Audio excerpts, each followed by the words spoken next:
저희가 이 포로기 이후에 선지자들에 관한 이야기를 하고 있고, 또 특별히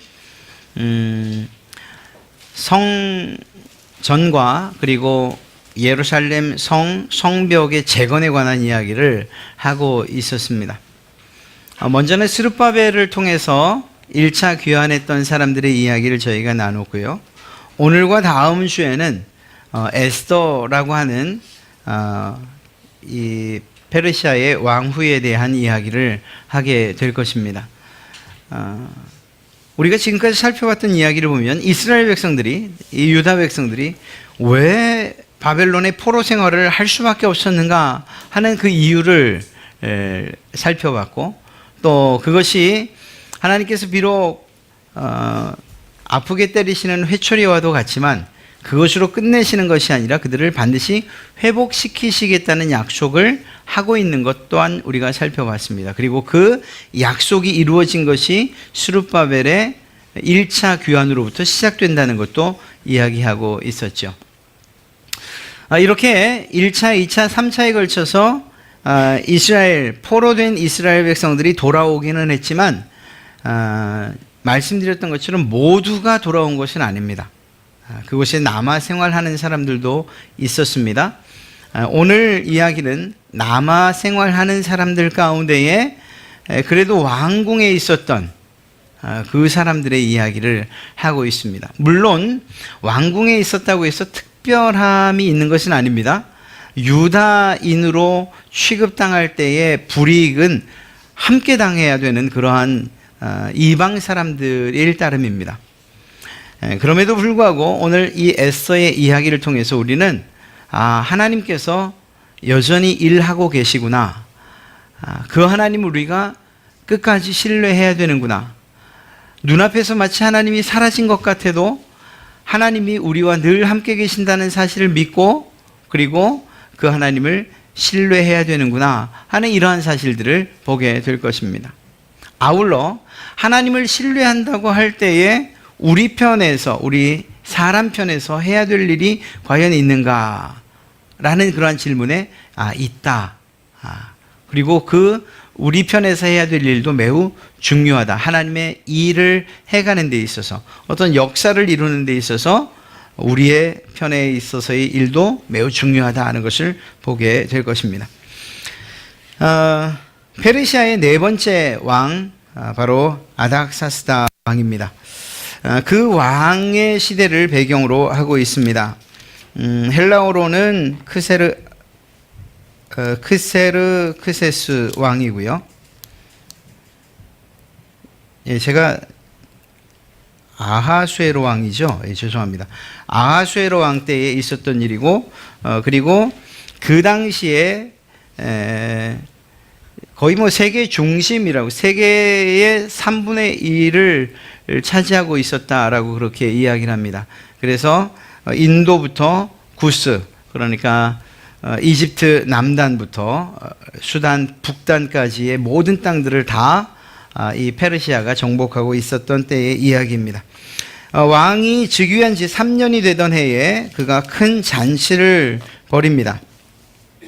그런데 이 잔치를 벌일 때에 이 아하수에로가 그 잔치를 벌인 목적이 무엇인가 하면 자기를 과시하기 위한 것이었어요. 자기에게 있는 부여와 그리고 자기가 취득한 그런 위엄을, 왕의 위엄, 이것을 좀 자랑하고 싶은 생각이 있었던 것이죠.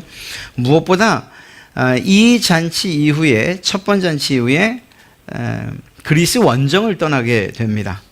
이 그리스 원정을 떠나기 전에 왕궁의 세력을 과시하고, 또한 지도자들, 특별히 싸워야 할 그러한 리더들, 이들의 충성심을 끌어모으기 위해서, 그리고 또 한편으로는 전략을 짜기 위해서 베풀어진 그러한 잔치다, 이렇게 이야기할 수 있죠. 이것이 얼마 동안 열렸는가? 6개월 동안 진행이 됩니다. 6개월 동안의 잔치가 끝난 이후에 또다시 7일 동안의 잔치가 왕궁 후원에서 따로 벌어지지요.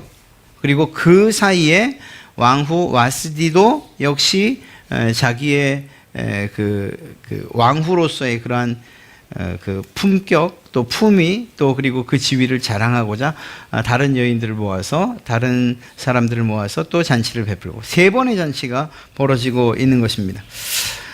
7일간의 두 번째 잔치 7일간의 마지막 날에 이 왕이 자랑을 하고 싶은 생각이 있습니다. 누구를 자랑하고 싶었는가? 바로 왕후 와스디를 자랑하고 싶었지요. 그래서 그에게 관을 쓰고 나오게 합니다. 사실 이렇게 왕이 요청을 하고 또 명령을 할 때 거절할 수는 없어요. 왜 와스디가 그것을 거절했는지 혹은 그의 신변에 무슨 일이 있었는지 드러낼 만한 그러한 부끄러운 일이 있었는지 이건 잘 모르겠습니다. 성경에 나와 있잖아요. 어찌되었거나 왕실의 부를 자랑했던 것처럼 자기의 아내 왕후를 자랑하고자 했던 이 일이 와스디에게 거절을 당합니다. 왕이 거절을 당한 일이죠. 사실 이런 일은 있을 수가 없는 일인데 이러한 거절을 당해요. 이것 때문에 왕이 굉장히 분노하게 되지요. 그래서 자신을 멸시한 것으로 여겨서 왕후를 그 자리에서 폐위를 시킵니다.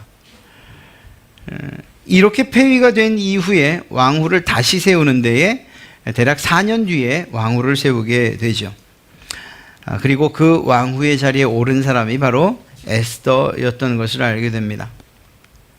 왕후에 나갈 때만 해도 모르드게는 에스더에게 내가 유다인이라는 것을 말하지 말라고 이렇게 감추라고 이야기를 합니다. 모르드게와 이 에스더의 관계는 사촌 여동생이라고 하면 아마 가장 적합할 것 같습니다. 이런 사촌 간의 관계였고 그리고 모르드게는 그럼에도 불구하고 이 에스더를 마치 딸처럼 그렇게 키워왔던 사람이었죠. 그래서 말을 듣지 않을 수가 없었어요. 어찌됐거나 그 빈 왕후의 자리에 에스더가 올라앉게 됩니다. 지금부터 이제 말씀드리는 이러한 일련의 사건들을 통해서 우리가 조금 깊이 생각해야 될 것은 무엇인가 하면 하나님이 일하신다라는 것을 마음에 좀 새겨야 됩니다. 그런데 에스더서의 특징이 무엇인가 하면 이 성경 안에는 하나님 혹은 그 하나님을 지칭하는 단어가 한 번도 나오지 않는다는 거예요. 그러니까 하나님께서 하셨습니다. 하나님께서 이러한 일들을 하셨습니다. 이런 마음을 주셨습니다. 움직이셨습니다. 이렇게 말하면 우리가 조금 편안하게 하나님이 일하시는구나 라는 것을 보고 또 그렇게 이야기할 수 있겠는데 하나님에 대한 이야기가 전혀 나오지 않아요. 그저 마치 우연처럼 이유도 원인도 알 수 없는 어떤 사건들이 생겨가게 됩니다. 저희가 이제 다음 주까지 보게 될 때 첫 번째는 하나님의 주권과 섭리, 하나님께서 일하시는 방식을 먼저 보게 될 것이고요. 두 번째는 그러한 하나님의 일하심에 대한 인간 편에서의 그러한 책임을 보게 될 것입니다. 그런데 오늘은 이 인간 편에서의 책임을 먼저 이야기하게 될 것이고 비중 있게 다루게 될 것입니다. 그러나 제가 지금 말씀드리는 여러 가지 일련의 사건들, 예를 들면 잔치를 벌였다, 왕후 와스디가 폐위를 당했다, 그 폐위된 자리에 에스더가 오르게 됐다 하는 이런 사건들은 우리가 기억해 두고 있어야 됩니다. 왜냐하면 다음 주에 하나님께서 어떻게 일하셨는가를 살필 때 모든 사건들이 다 하나님의 일하심에 사용되고 있기 때문입니다. 그리고 그 일은 아주 우리를 깜짝 놀랄만하게 정말 이 톱니바퀴가 하나씩 맞아 떨어지는 그런 느낌으로 우리는 하나님의 일하심을 보게 될 것이기 때문입니다. 1장에는 바로 그렇게 왕후 와스디가 폐위가 되고 그리고 2장에 에스더가 왕후가 되는 사건이 기록되어 있습니다. 그런데 왕후가 되는 것만 아니라 이 사촌 오빠인 모르드게가 왕의 목숨을 구하는 이야기도 역시 2장 19절부터 기록되어 있는 것을 보게 됩니다. 이 모르드게가 아하수에로 왕을 암살하려는 빅단과 데레스라고 하는 이 성문지기의 반역을 알아채고 그리고 그것을 왕에게 알게 합니다. 그래서 왕을 암살하려는 음모를 이렇게 공개하게 되죠. 그래서 결국 왕 아하수에로는 살게 됩니다. 그리고 이 사건을 왕의 궁중일기에 기록하게 됩니다. 성경을 보시면 이미 이 내용을 알고 또 성경을 보신 분들은 알지만 이렇게 기록된 한 가지 사건들 행했던 이 기록, 이 행동에 관한 기록들이 결코 소홀히 여길 만한 것이 하나도 없어요. 궁중일기에 기록했다. 그럼에도 불구하고 신기하게도 모르드게는 아무런 보상도 받지 못합니다. 이럴 수는 없죠. 제국의 왕의 목숨을 구했는데 아무런 보상이 주어지지 않습니다. 모르드게가 좀 서운할 만한데 그런 이야기들은 없어요. 그냥 그 사건 하나로 기록해서 다음 사건으로 넘겨집니다. 3장에는 또 다른 한 사건이 나타나는데 바로 하만이라고 하는 사람이 등장을 하게 됩니다. 하만은 아각의 자손이고 이 아각은 아말렉 사람과 아말렉 자손입니다. 아말렉이라고 하면 우리가 생각나는 사람이 있어요. 바로 사울과 싸웠던 아각 왕. 그리고 더 멀리 올라가면 출애굽할 당시에 이스라엘 백성들이 막 출애굽을 하는데 힘든 사람들, 정말 이렇게 걷기도 힘들고 체력적으로 딸리고 하는 사람들이 있잖아요. 뭐 어린 아이들이라든가 연세가 많은 어른들이라든가 이렇게 뒤에 그 이스라엘의 대열의 뒤에 처진 사람들을 공격했던 그 민족이 바로 아말렉 사람들입니다. 그래서 이 아말렉 사람들과 이스라엘 사람들의 관계가 좋지를 못해요. 하나님께서는 오히려 아말렉을 진멸하기를 명령하셨습니다. 아말렉을 진멸하기를. 그런데 그 명령을 사울이 어기죠. 자, 그 사건에 대해서는 우리 다음 주에 다시 조금 더 자세히 말씀드리겠습니다. 어찌됐거나 그 아말렉 자손 가운데에 하만이라고 하는 사람이 왕궁에서 꽤 유력한 힘 있는 사람이 됩니다. 그리고 왕에게 인정을 받게 되지요. 그래서 왕이 명령을 내리기를 하만에게 꿇어 절하게 하는 명령을 내리기까지 합니다. 그러니까 모든 사람들이 하만을 만나면 꿇어 절을 해야 되는 거예요. 그런데 모르드게가 하만을 만나도 고개가 뻣뻣하고 허리가 굽질 않는 겁니다. 절을 하지 않는 것입니다. 개인적으로 봐도 마음이 상하고 괘씸하게 여겨질 터인데 알고 보니 유대인입니다. 하만에게 있어서도 역시 유대인과 그리고 자기의 조상 아말렉과의 관계를 알고 있던 터이죠. 그래서 하만은 이 일을 그냥 넘어가지 않습니다. 그래서 결정한 것이 무엇인가? 내가 반드시 저 모르드게를 죽이겠다라는 그러한 계획과 더불어서 모르드게의 민족, 즉 유대인조차도 휴산성에 있는 모든 유대인들을 내가 다 죽이겠다 이렇게 이야기합니다. 그러나 이러한 하만의 계획을 말릴 사람은 없었어요. 왜냐하면 절하지 않았지 않습니까? 그것이 왕의 명령이었지 않습니까? 그래서 이 대궐문에 있는 왕의 신하들도 말합니다. 야, 너는 어째서 왕의 명령을 거역하느냐? 왜 절하지 않? 3장 3절이 바로 그거예요. 왕의 명령을 거역하느냐? 절하면 되는데 왜 하지 않느냐? 이 일에 대해서 모르드게가 아무런 대꾸도 하지 않습니다. 다만 절하지 않습니다. 이것이 날마다 권했지만 듣지 않게 되죠. 결국 유대인임이 밝혀지고 말씀드린 것처럼 하만은 모르드게와 유대인 모두를 죽이기로 결정합니다. 그리고 나서 그 날을 잡은 것이 언제인가? 7절 말씀을 보면 중반 부분에 부르 곧 제비를 뽑아 12째 달 곧 아다로를 얻은지라.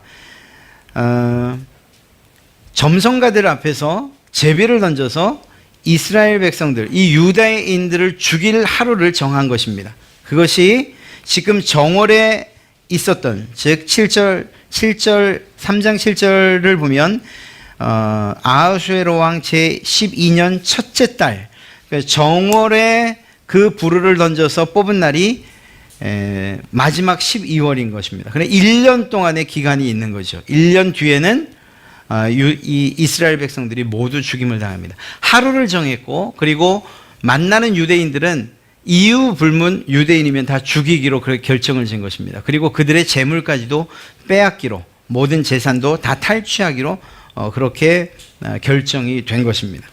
자, 이스라엘 백성들의 입장에서 보면 그 남은 1년이 정말 늘 공포스럽지 않겠습니까? 지금까지 그래도 하나님의 은혜로 잘 살아왔는데 이 1년이 지나고 나면, 그리고 그 시간이 점점 가까우면 가까울수록 이들은 불안에 떨 수밖에 없었어요. 그리고 이 일은 이미 조서로 결정난 일이기 때문에 바꿀 수도 없었어요.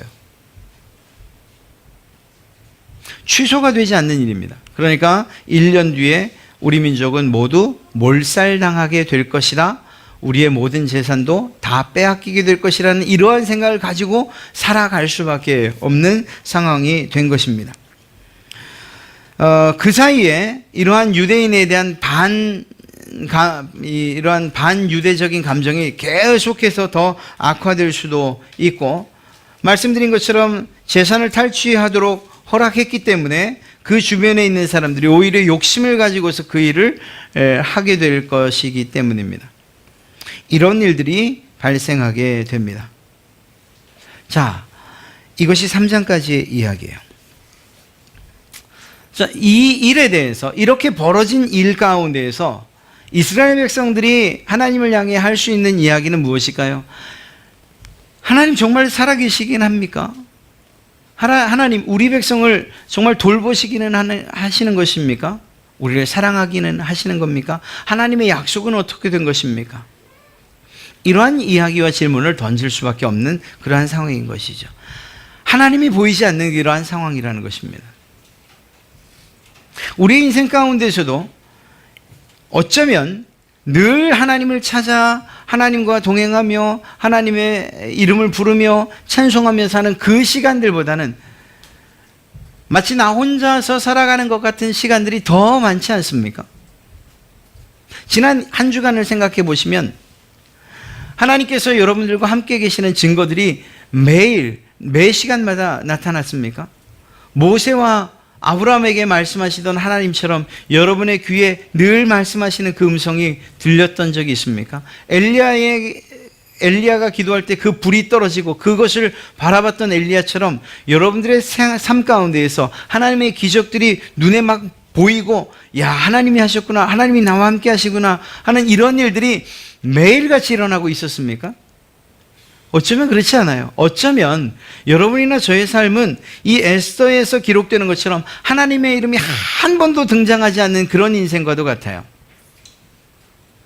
그러다 보니까 오늘 살아온 것도 내 힘으로 살아온 것 같고, 내일도 역시 내 힘으로 살아야 될 것 같은 이런 시간들과 순간들이 더 많다니까요. 그럼에도 불구하고 결론적으로 말씀드리면 에스더서를 통해서 하나님이 말씀하시는 것은 내가 너와 함께 있다는 사실을 끝까지 믿고 신뢰하라는 이것입니다.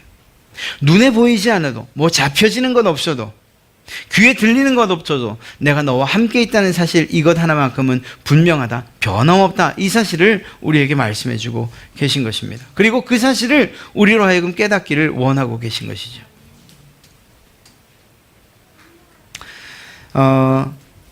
하나님의 주권에 대해서는 말씀드린 것처럼 우리가 다음 시간에 더 정확하게 말씀드릴 것입니다. 모르드게가 이러한 사실을 알고 나서 이제 자기와 또한 모든 민족, 자기의 백성들이 다 한날 죽게 될 것이라는 이야기를 듣고 난 이후에 모르드게가 했던 행동이 무엇입니까? 베옷을 입고 그리고 통곡을 하기 시작을 합니다. 4장 1절 말씀이죠. 자기의 옷을 찢고 굵은 베옷을 입고 재를 뒤집어 쓰고 성중에 나가 대성통곡하네. 모르드게가 이러한 일을 한 것은 어쩌면 의도적이기도 할 것입니다. 그가 왕후를 따로 만날 수 있는 상황이 따로 만날 수 있는 방법이 없었기 때문이기도 하죠. 그러나 한편으로 생각하면 그 뒤에 이스라엘 모든 백성들, 유다인들도 다 그렇게 했다는 것을 볼 때에 이들이 지금 직면한 문제는 생사와 관련된, 생존과 관련된 문제였기 때문에 이 방법 외에는 없다고 생각했던 거예요. 하나님에게 기도하는 것 외에는 다른 방법이 없다고. 삶 가운데선, 생활 가운데선 하나님이 보이는 것 같지 않고 하나님의 역사가 나타나지 않는 것 같고 기적도 사라진 것 같지만, 그러나 그럼에도 불구하고 모르드게와 그 유대인의 신앙 가운데에는 하나님께서 우리와 함께 계시다는 신앙이 있었고 그 신앙만 그 신앙 외에는 붙들 것이 없었던 것이죠. 그래서 하나님께 기도합니다. 자기 신들의 처지를 하나님께서 봐주기를 바랍니다. 그리고 하나님 앞에 대성통곡합니다. 이러한 상황을 결국 에스더가 알게 됩니다.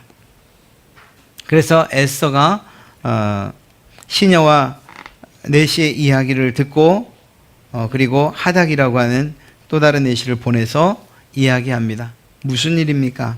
여차저차하다.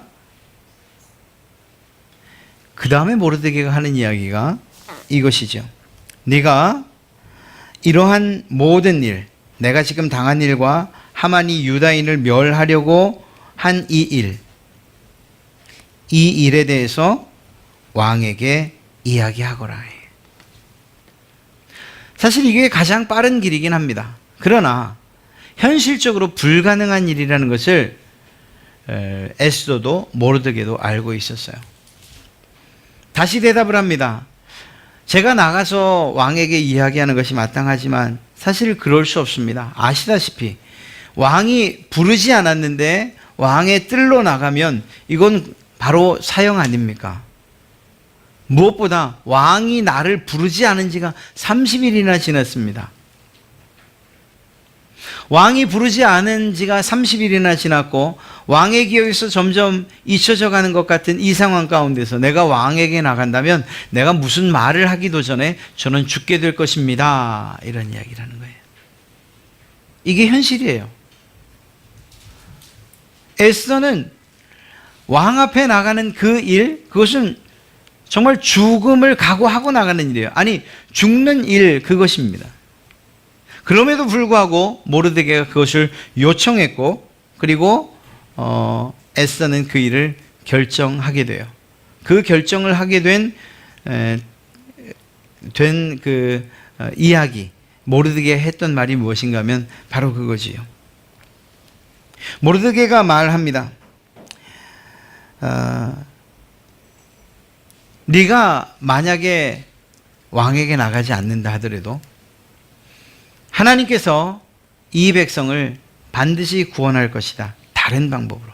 네가 안 나가도 이 일을 구할 것이다. 하나님께서 해결하실 것이다. 그러나 너와 내 아비 집은 모두 죽게 될 것이라 하는 이야기입니다. 모르드게가 분명하게 알고 있었던 것은 무엇인가 하면 하나님께서 일하신다는 것에 대한 확신을 가지고 있었어요. 그리고 그 일하시는 방법 또한 우리가 미처 알지 못해도 하나님의 방법이 있다는 것을 알고 있었던 것이죠. 모르드게가 원했던 것은 이때를 위함이 아니겠는가? 네가 지금 왕후가 된 것, 왕후가 될 만한 상황들이 아니고 또 그리고 왕비가 폐위될 만한 일도 아니고 다시 뽑을 만한 일, 그리고 네가 왕후가 됐다는 이 일이 그저 일어난 것이 아니고 바로 이때 이 위기를 위해서 하나님이 준비하신 것이 아니겠는가 하는 이 말에 결국 에스더는 자신이 해야 할 말과 해야 할 행동을 결정짓게 됩니다. 그리고 이 에스더가 했던 이야기들과 그리고 또 행동들에 대해서 오늘 이야기하는 거예요. 그가 죽으면 죽으리라고 했던, 내가 죽으면, 왕이 죽이면 죽겠습니다. 그러나 내가 이 일을 하기 위해서 요청할 것이 있습니다 라고 하며 금식을 요청하죠. 에스더가 결국은 결과적으로는 승리하게 됩니다. 그리고 유대인들이 승리하게 돼요. 이때 죽으면 죽으리라고 했을 때의 이 에스더가 이러한 각오를 했던 것이 무엇인가? 첫째는 이러한 모르드게의 말과 더불어서 그리고 하나님의 이러한 뜻에 대한 순종이 있었다는 것을 알 수 있습니다. 죽기를 각오하는 순종이 이 에스더에게 있었던 것이죠. 이것은 우리 모든 성도들에게도 마찬가지입니다. 우리의 눈에 비록 보이지 않고 또한 해결해야 될 문제가 있을 때에 우리 편에서 해야 될 일이 무엇이냐라고 묻는다면 그것은 하나님의 뜻에 대한 순종입니다. 그것 외에는 다른 것이 없어요. 하나님께서 가라고 하시면 가는 거죠. 요단강 물이 갈라진 것이 어느 때인지를 기억해야 됩니다. 제사장들이 법궤를 메고 그 발을 요단강 물에 내딛었을 때에 물이 갈라지고 나서 걸어간 것이 아니고 그 물에 발을 내딛을 때 그때부터 요단강이 쌓여 올라갔던 것을 기억해야 됩니다. 하나님께서 우리에게 요구하시는 것은 순종할 만한 상황 가운데에서의 순종이 아니고 비록 우리의 눈에 보기에는 순종할 수 없는 그리고 순종이 의미가 없는 것 같은 순종하기가 두려운 이런 상황 가운데에서 우리에게 순종을 요구하시는 것이기 때문입니다. 그렇기 때문에 이러한 일사각오 죽으면 죽겠습니다라는 각오로 우리가 순종하는 일들이 필요한 것입니다. 이것이 우리 편에서 해야 될 일들인 거예요. 하나님의 일에 대해서는 다음 주에 다시 한번 살펴보겠지만 그 일이 너무나도 완벽하십니다. 그래서 그분이 하시는 일에 대해서는 우리가 사실 할 이야기가 없어요. 우리의 편에서 해야 될 일이 무엇이냐고 물을 때에 에스더의 그러한 결단을 통해서 우리가 처음 하게 될 이야기, 다짐해야 되는 첫 번째는 무엇인가 하면 죽으면 죽겠습니다라는 각오로 일사의 그러한 각오로 순종하는 거예요. 하나님의 말씀으로 모르드게의 말을 받아들여서 모르드게의 말을 하나님의 말씀으로 받아 순종하는 거예요. 내가 그렇게 하겠습니다. 왕 앞에 나가겠습니다. 죽을 수 있지만, 아니 죽는 것이 거의 확실하지만 그러나 내가 왕 앞에 나가겠습니다.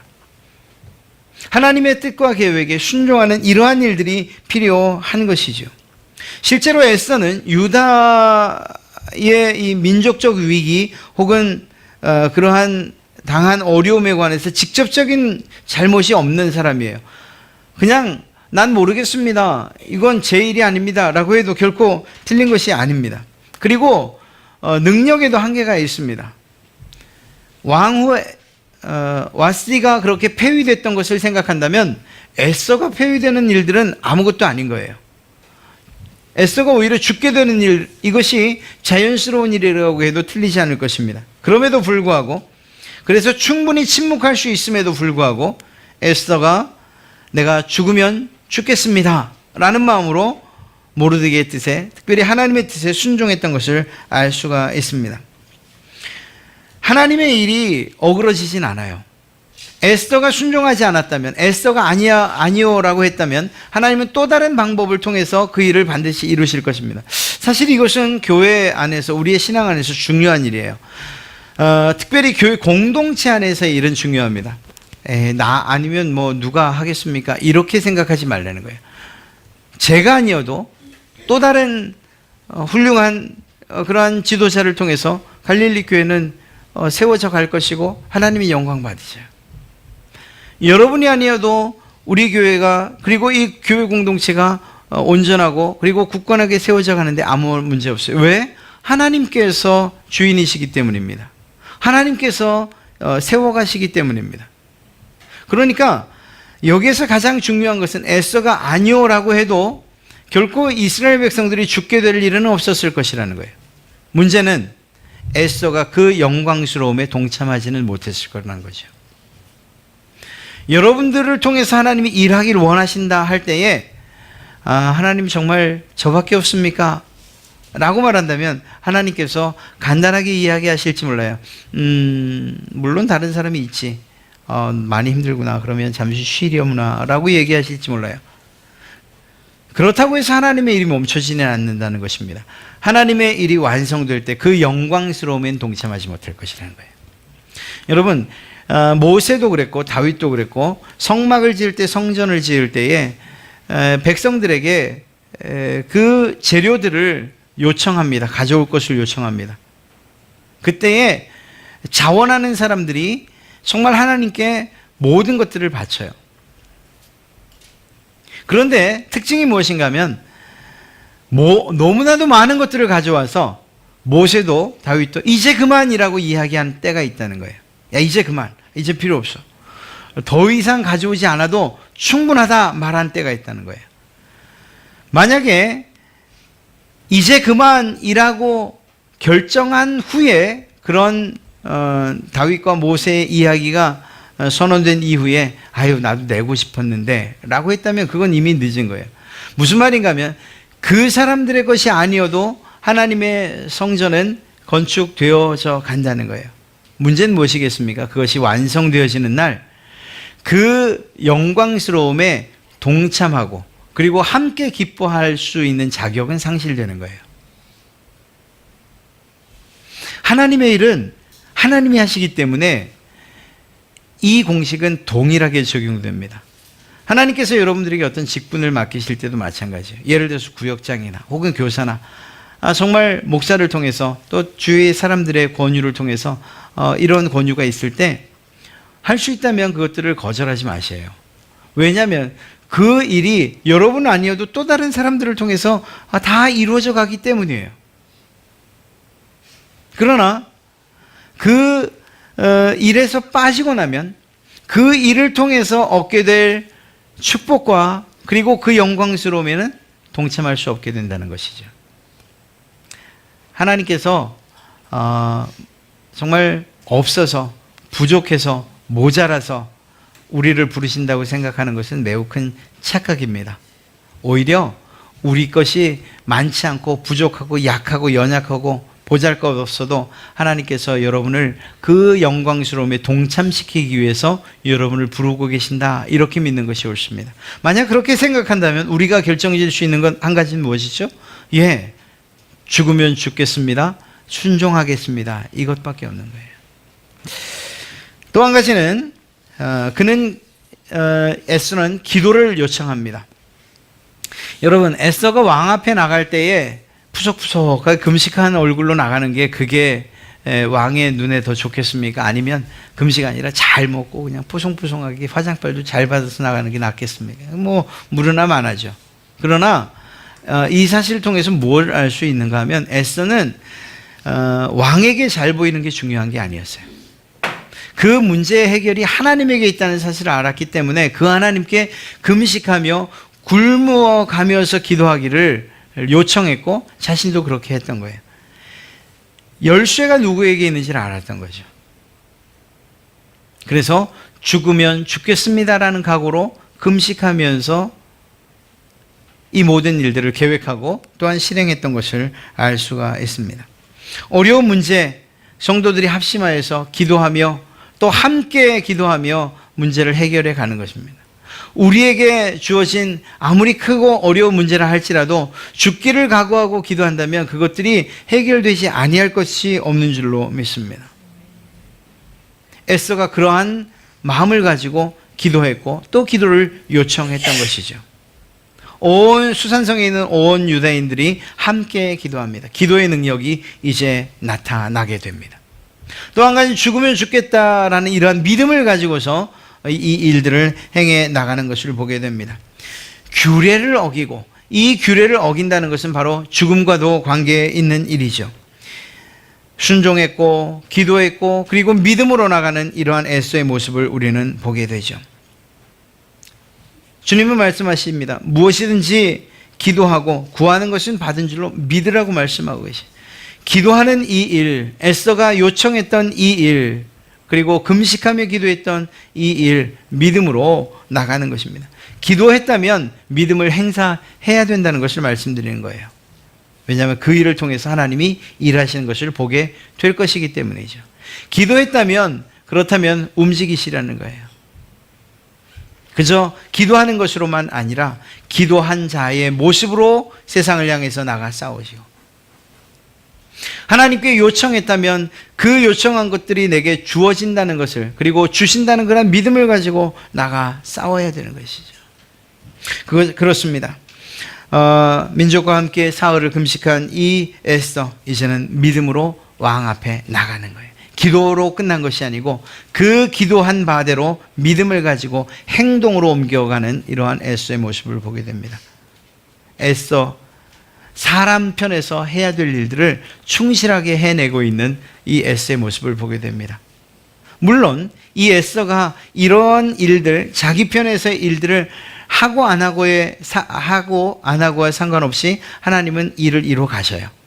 그러나 자기에게 기회가 왔을 때 정말 순종과 그리고 또한 기도와 믿음으로 자신의 그러한 책임과 그리고 사명을 충분히 그리고 훌륭하게 감당해낸 에서의 모습을 보면서 우리에게도 하나님께서 이러한 기회를 제공하실 때 또 명령하실 때 이러한 문제 가운데서 우리가 그저 하나님께서 다 알아서 하실 것이라고 말하는 것이 아니라 내 편에서 할당된 이러한 역할들을 최선 다해 행해 나가는 이러한 그리스도인으로 그리고 성도로 살아가야겠구나 하는 이러한 사실들을 보게 됩니다. 사랑하는 성도 여러분, 오늘 에서의 이 죽으면 죽겠습니다 라고 하는 이 고백이 그의 순종에도 그리고 그의 기도에도 그리고 그의 믿음에도 적용됐던 것을 생각하시고 우리의 신앙생활에 있어서도 이러한 마음으로 하나님 앞에 나가시길 바랍니다. 어떠한 일이 또 문제가 정말 죽을 만한 일이 있다 하더라도 그것 때문에 포기하거나 낙심하지 마시고 오히려 내가 죽으면 죽겠습니다 일사각오의 그러한 의지를 가지고 순종하시고 그러한 마음으로 기도하시고 그러한 각오로 믿음을 행사하시는 그러한 여러분 되실 때에 우리 앞에 있는 그 문제가 문제도 아닌 하나님께서 일하심으로 말미암아 오히려 그 하나님과 그 영광스러움에 동참하는 이러한 놀라운 일이 될 줄로 믿습니다. 다음 한 주간도 이러한 에서에 가졌던 이러한 죽으면 죽겠습니다라는 이러한 신앙으로 다음 한 주간도 승리하시는 그러한 여러분 되시기를 주님의 이름으로 축복합니다.